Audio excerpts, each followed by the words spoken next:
কিন্তু ডিলিট কৰিছো তো চাকৰি নলবি মৰি গলো চাকৰি কৰিব সময় নহয় এতিয়া তাই 19 বছৰ হৈছে তাই 25 বছৰ মানলৈ খেলিব পাৰিব তাৰপিছত নোৱাৰে যদি চাকৰি দিয়ে তাৰপিছত ৰিটায়াৰ কৰিব লাগিব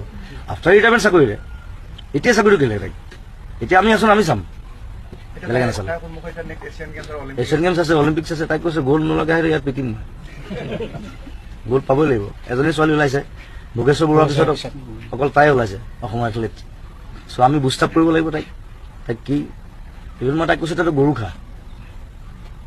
গৰু নাখালেতো দৌৰিব নোৱাৰিবি কিন্তু because for strength you need বাকী চবেই বিফ খাই পেলাই দৌৰে আমাৰ মুৰ্গী পাৰ খাই পেলাই দৌৰি থাকিলে নহ'ব মানে খেলাৰ কাৰণে চব ত্যাগ কৰিব লাগিব জাতি ধৰ্ম মই কাঞ্চনজংঘাটো কৈছো মোৰ কোনো জাতি নাই কোনো ধৰ্ম নাই কোনো ভগৱান নাই কৰ্মটো মেইন নিজে কি কৰিছো নিজৰ জাতিৰ কাৰণে নিজৰ সমাজৰ কাৰণে নিজৰ দেশৰ কাৰণে কি কৰিছো সেইটো আটাইতকৈ ডাঙৰ কথা তাৰ পিছতে জাতি ধৰ্ম ভগৱান আহে so' for strength if you need it you get it